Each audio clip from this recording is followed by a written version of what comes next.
Welcome to a place where hearts unwind, infinite threads that gently bind, love and compassion in every line. Together we rise through space and time.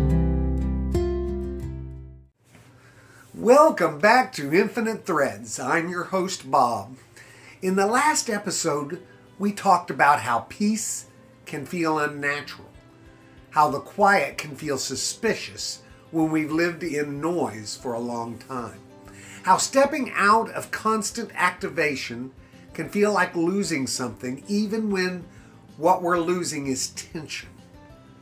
Today, I want to go a layer deeper, because even when we choose calm, even when we choose love, even when we decide not to react to every storm, there is something that can quietly remain. The subtle ego of being right. This one is harder to see, guys. When we think about ego, we usually imagine arrogance, boasting, loud superiority, the person who dominates the room. But ego can be much quieter than that. It can sit politely in the corner of our mind and whisper, "At least I'm the reasonable one." It can nod gently and say, "I'm not like them."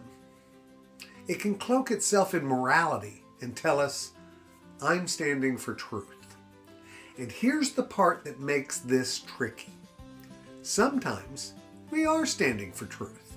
Sometimes we are right. But being right and needing to be right are not the same things. That's the thread we're pulling today.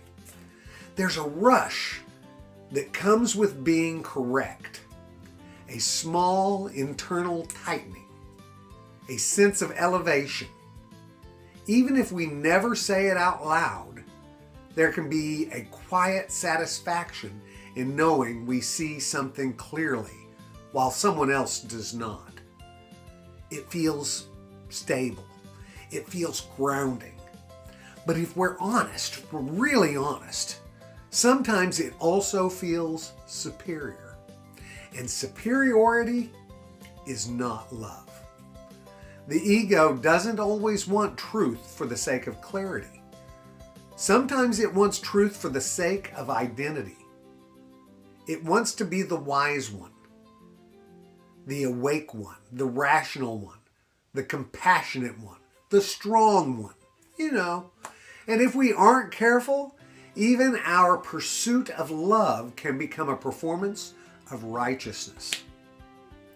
That's the subtle trap. We stop yelling, we stop reacting, we stay calm.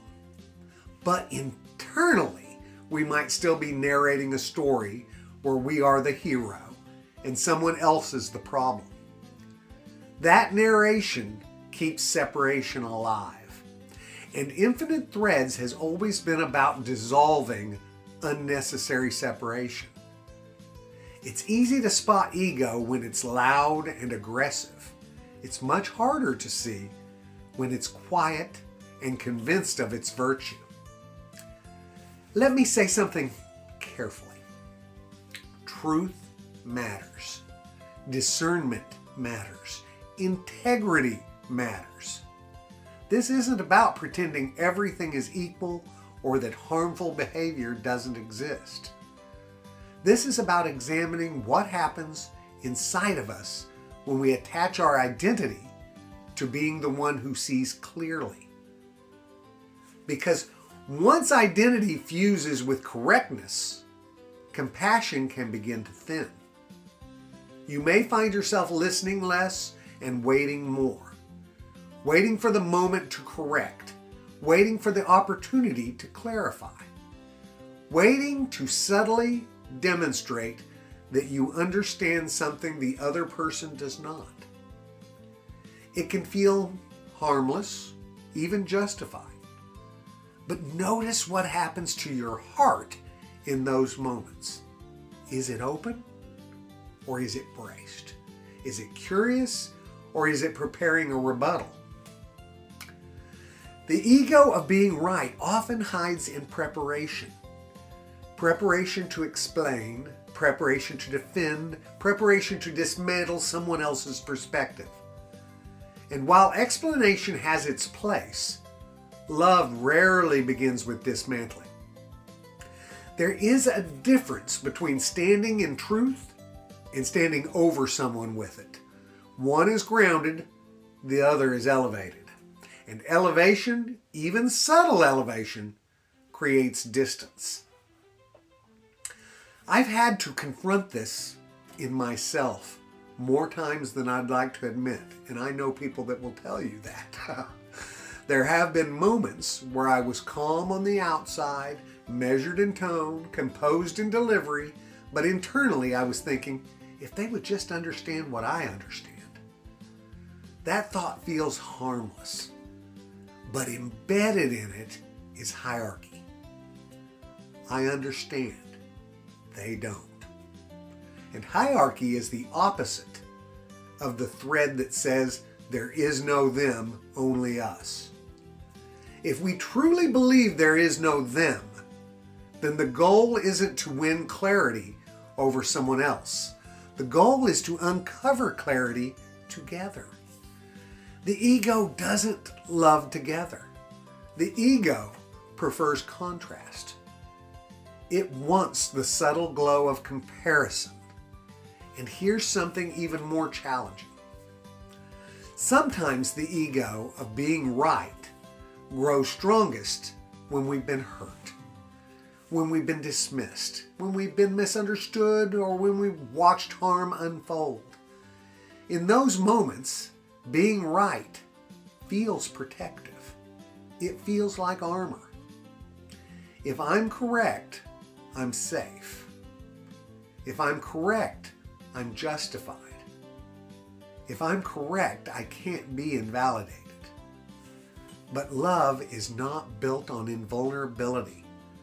Love is built on courage. And courage sometimes means releasing the need to be perceived as correct. That doesn't mean abandoning your values. It means loosening your grip on your self-image as the enlightened one. That can be tough, guys. There's a kind of humility that says, I may see something clearly and I may still be incomplete. There's a softness that says, even if I disagree, I will not reduce you. There's a steadiness that says, I don't need to win this exchange to remain whole. That steadiness is strength without superiority, and it is far rarer than we think. When you no longer need to be right, you become more effective because you can listen fully. You can absorb nuance. You can ask questions without hidden agendas. And you can speak truth without that sharp edge that makes others brace themselves. People can feel when you're trying to win, even if your voice is calm. They can feel when your words are slightly angled toward proving something. And the moment they feel that, most of the time they stop hearing you. But when you speak without needing to dominate, something different happens. The temperature lowers. The space widens. The other person's nervous system doesn't immediately tighten. It just doesn't. And sometimes, guys, not always, but sometimes, that creates an opening. An opening where understanding can actually land. The ego of being right closes doors. The humility of shared humanity opens them. This is subtle work. It's internal work. No one will applaud you for not asserting your correctness. No one will give you a medal for choosing connection over victory. But something inside you will soften, And that softening, well, it's not weakness. It is alignment. There is a kind of freedom that comes when you no longer need to prove yourself in every disagreement. You can hold your convictions without gripping them so tightly that they become weapons. You can speak clearly without sharpening your tone. You can let silence do some of the work, and perhaps most importantly, you can remain connected to the person in front of you, even if you never agree. Because love is not agreement, it is recognition. Recognition that the person across from you is not an opponent to defeat, but a consciousness navigating their own fears, stories, and blind spots, just like you. When we release the subtle ego of being right, we don't lose truth. We lose tension. We lose the internal pressure to perform our clarity. We lose the need to be seen as the wise one. And what remains is something far more powerful: presence. Presence doesn't need to be correct to be grounded. Presence doesn't need to dominate to be strong. Presence simply stands. And from that stance, love becomes less about persuasion and more about embodiment. You don't have to prove your alignment with love.